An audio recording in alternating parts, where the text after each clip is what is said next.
দেখো এখন আমরা যে বিষয়টা নিয়ে আলোচনা করব সেটা হচ্ছে স্টিম এন্ড লিফট। একটা হচ্ছে ঢাল আর একটাকে বলা হয় পাতা। একটা ঢাল আর একটা পাতা। তাহলে সেক্ষেত্রে তোমাকে এখানে কিছু সংখ্যা দেওয়া আছে, সেই সংখ্যা থেকে প্রশ্নের মধ্যে বলবে যে এখান থেকে তোমাকে স্টিম এন্ড লিফটটা তৈরি করতে বলবে, কিছু সংখ্যা দেওয়া থাকবে। তাও আমি একটু বোঝার সাথে একটা স্টিম এবং লিফটের একটা চিত্র বা ডায়াগ্রাম তোমাদের এখানে উপস্থাপন করলাম, সেটা দেখাও। তাহলে যে সংখ্যাগুলো দেওয়া থাকবে সেই সংখ্যাগুলো থেকে তোমাকে স্টিম এন্ড লিফট যদি তৈরি করতে দেয়, প্রথম স্টিমের ক্ষেত্রে আমরা মানে ক্রমান্বয়ে স্বাভাবিক সংখ্যাগুলো ক্রমান্বয়ে মানে 1 2 3 4 এভাবে কিন্তু কাউন্ট করব।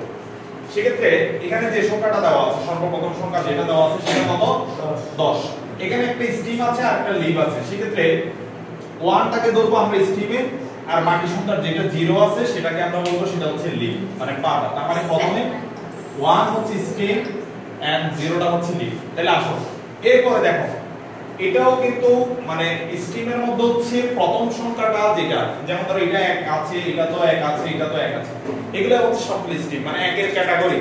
সেকেন্ডটা দেখো 1, সেটা তো 1 আগে থেকেই আছে।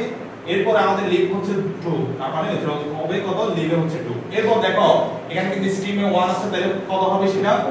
4। তাহলে এখানে কি আর এখানে 1 ক্যাটাগরির কি আর কোন সংখ্যা আছে কিনা দেখো না, মানে শুরুতেই 1 এই ধরনের কোন সংখ্যা নাই। তাহলে সেক্ষেত্রে এইটুকু পর্যন্ত আমাদের কাজ শেষ। এবার দেখতে হবে 1 এর পরে আমরা জানি মানে 10 এর পরে ক্যাটাগরি হচ্ছে 20। তাহলে 2 আমরা কিন্তু 2 এর ক্যাটাগরিতে যাই। এবার 2 এর ক্যাটাগরিতে প্রথম হচ্ছে কি? 0। স্ট্রিং যদি 2 হয় তাহলে লিফট কত? 0। এরপর দেখো স্ট্রিং যদি 2 হয় তাহলে লিফট কত? 5। এরপর স্ট্রিং যদি 2 হয় লিফট কত? 6। 2 এর ক্যাটাগরির মধ্যে মানে হচ্ছে 20 এর ক্যাটাগরির মধ্যে যেগুলা স্ট্রিং সেটা লিখলাম, বাকিগুলো হচ্ছে লিফট। এভাবে ক্যালকুলেশন করলাম। এবার দেখেন 3 নাম্বার ক্যালকুলেশনটা দেখো। 3 নাম্বার ক্যালকুলেশনটা দেখো, এখানে একটা হচ্ছে 3 3 3, তার মানে প্রত্যেকটার শুরুতেই কিন্তু 3 আছে। তার মানে সেক্ষেত্রে আমরা লিখতে পারি 3। আমি বোঝার সাথে এখানে সংখ্যাগুলো তোমাদেরকে মানে ক্রমান্বয়ে দিলাম, মানে প্রথমে 10 এর সংখ্যাগুলো দিলাম, 20 এর সংখ্যা, তারপর 30 এর। পরীক্ষার মধ্যে হয়তো 10 এখানে থাকতে পারে আর এখানে 12টা হয়, যেদিকে মানে উলট পালট করে দেওয়া থাকে, সেক্ষেত্রে তোমাকে ডাটাগুলো খুঁজে নিতে হবে। এবার 3 এর মধ্যে আসো। 3 এর মধ্যে প্রথমে হচ্ছে কত? 0। তাহলে 0টা লিখে দিলাম। প্রথমে 3 এর ক্যাটাগরির মধ্যে প্রথম হচ্ছে 0, সেকেন্ডটা কি? 5, তারপরটা কত?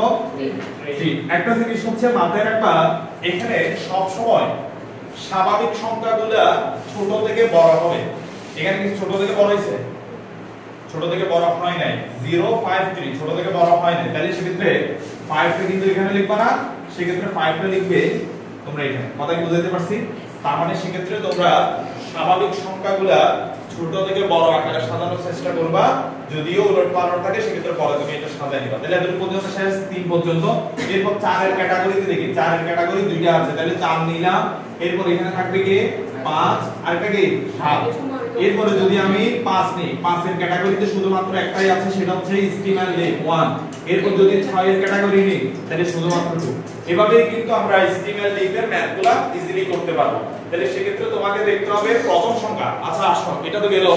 যদি এভাবে দেওয়া থাকে, মনে করো এটা অঙ্কের বাইরে বলতেছি 1 1 1, কত বুঝো? 3টা 1 দিলাম। কত দিলাম? 3টা 1। সেক্ষেত্রে স্টিম এন্ড লিফট আমরা কিভাবে করব? প্রথম দুইটা সংখ্যা যেটা থাকবে সেটাকে স্ট্রিং বলবো, পরেরটাকে লিফট বলবো। তার মানে সেক্ষেত্রে এখানে হবে 11 আর এখানে কত? 1।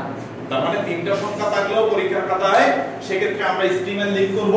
এটাকে বলবো যে আমরা স্ট্রিম, এটাকে বলবো স্ট্রিম, আর পরবর্তী সংখ্যাটাকে বলবো লিফট। তার মানে এভাবেও কিন্তু আমরা ডায়াগ্রামের মাধ্যমে এটা উপস্থাপন করতে পারবো। ক্লিয়ার? Yes sir.